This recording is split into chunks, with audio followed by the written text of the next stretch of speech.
Débat ivoirien.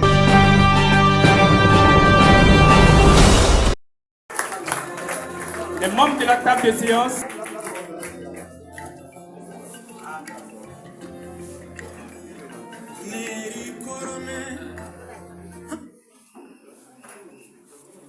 Voilà.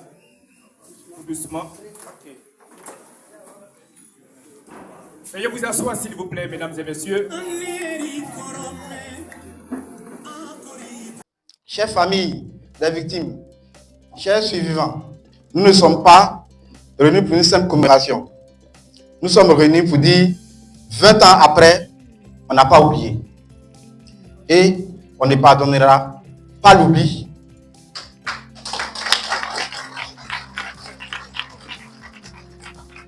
Le 19 août 2006, la Côte d'Ivoire a été prise par une poubelle.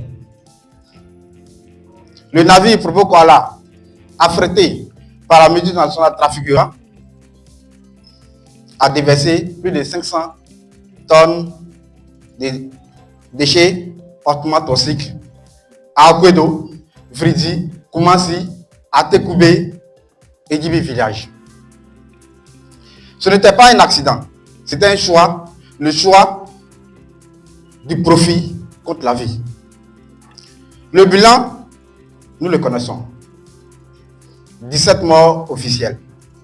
Plus de 100 000 personnes intoxiquées, des femmes qui ont fait des fausses couches, des enfants qui toussent encore aujourd'hui, des pêcheurs qui ne pêchent plus, une terre qui n'a jamais été vraiment dépolluée.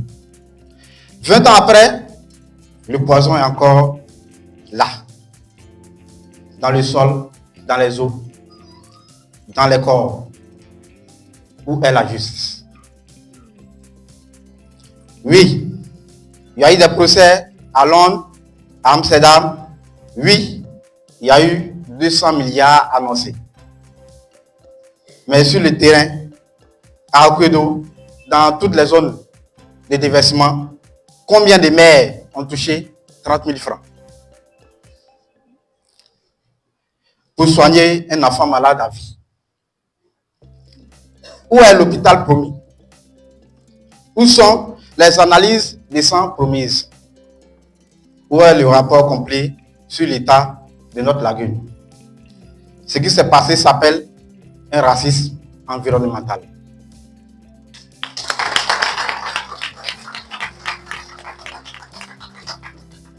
On n'aurait jamais déversé ces déchets à Paris, à Genève, à Amsterdam.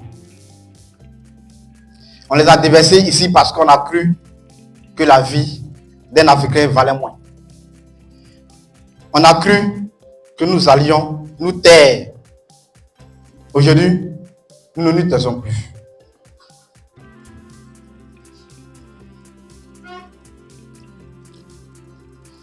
Mesdames et messieurs, aujourd'hui, nous commémorons d'abord pour honorer la mémoire des disparus.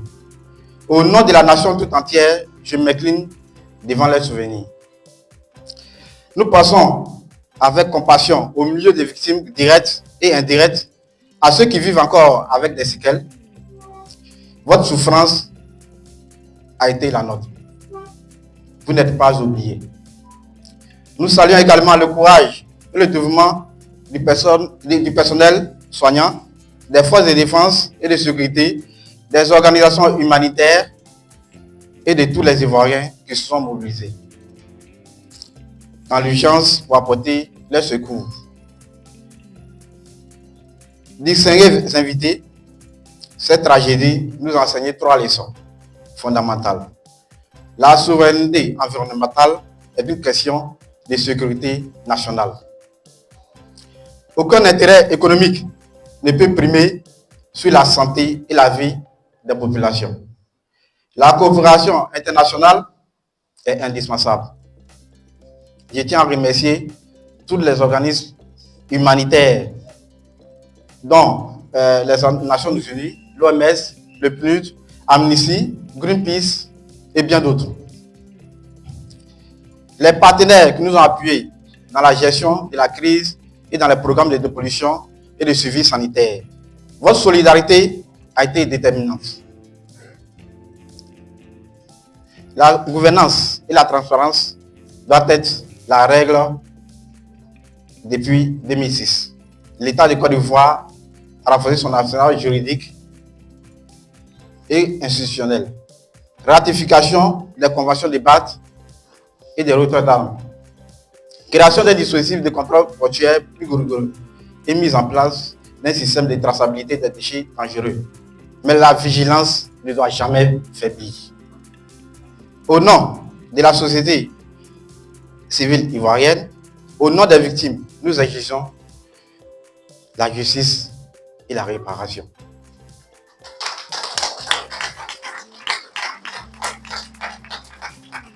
Nous exigeons une audit complète des fonds d'indemnisation et création d'un nouveau fonds transparent pour les victimes oubliées depuis 2006 jusqu'à maintenant.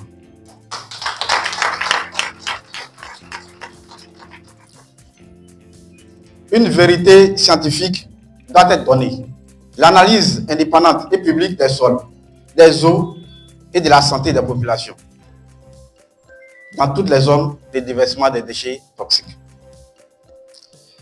La loi contre le crime écocide. Vote d'une loi qui criminalise sévèrement l'importation et le déversement des déchets dangereux en Côte d'Ivoire.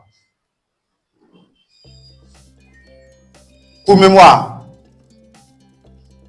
nous devons avoir une élection d'un mémoire aux victimes et une inscription obligatoire de cette catastrophe dans les programmes scolaires. Le pouvoir citoyen, reconnaissance légale de ces brigades citoyennes et veille écologique dans chaque commune. Ce 19 août n'est pas une date du passé. C'est un cri d'avenir. Un avenir où plus jamais un bateau ne viendra déverser sa mort chez nous.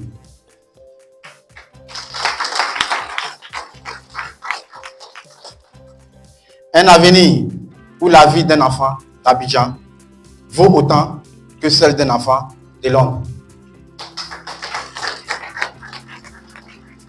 On a voulu nous empoisonner. Nous avons survécu.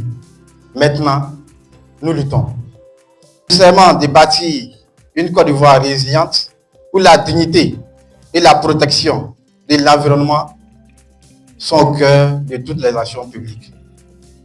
Je vous invite maintenant, s'il vous plaît, à vous tenir debout pour observer encore une minute de silence pour la mémoire de nos disparus.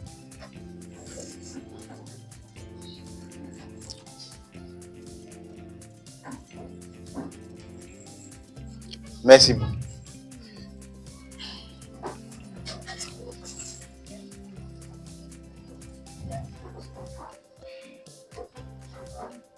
Mesdames et messieurs, en ces 20 ans d'anniversaire, nous voulons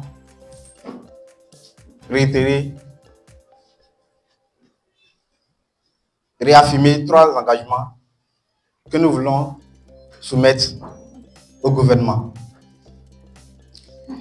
Nous voulons qu'il y ait la poursuite de la prise en charge sanitaire des victimes et le suivi épidémiologique sur le long terme, avec l'appui de nos partenaires de la santé. Accélérer la restauration écologique des sites affectés pour garantir un environnement sain aux générations futures. Instituer depuis le 19 août une journée nationale de prévention des risques environnementaux, afin que la mémoire de ce drame serve de rempart contre l'oubli et de levier pour l'éducation de notre jeunesse.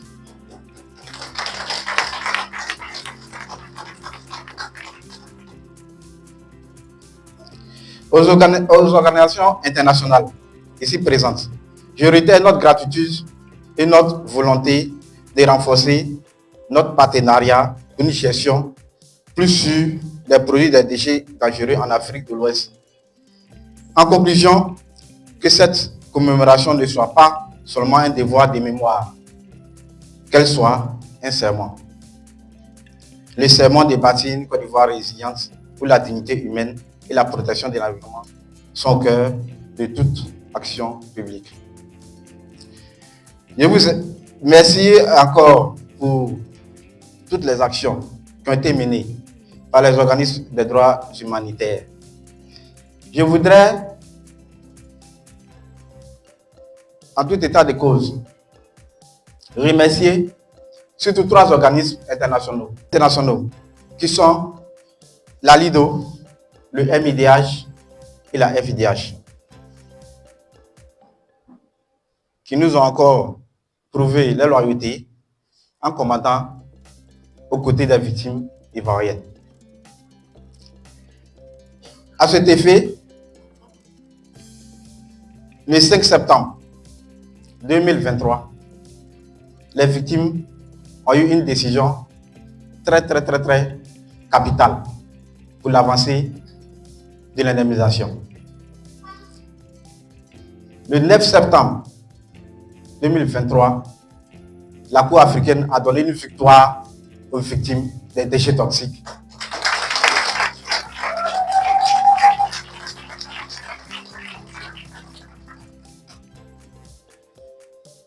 Je voudrais, en tout état de cause, vous dire que la lutte n'est pas abandonnée, la lutte n'est pas oubliée. Avec cette victoire, nous continuons. Avec cette victoire, nous avons assez de lueurs d'espoir. Avec cette victoire, il y a une obligation d'indemnisation.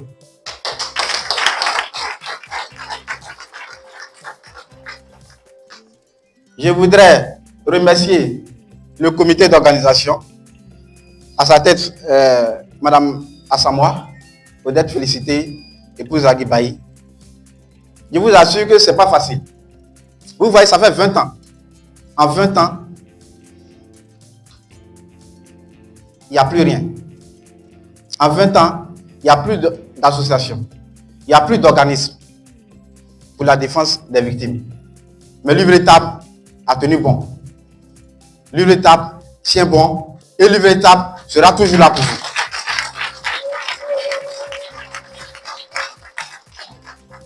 Le comité d'organisation a fait vraiment assez d'efforts pour pouvoir faire cette commémoration-là. Pas seulement pour commémorer, pas pour vous dire que nous sommes là pour parler des 20 ans, mais pour vous dire que nous sommes toujours dans la lutte. Pour vous dire que sincèrement, nous aurons gain de cause. Inch'Allah.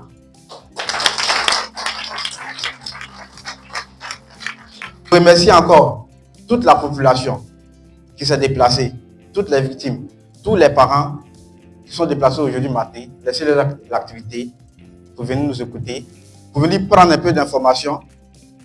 Vraiment, merci beaucoup. Merci pour votre déplacement. Merci pour vos soutiens. Et allons seulement, Dieu au contrôle. Les membres de la table de séance.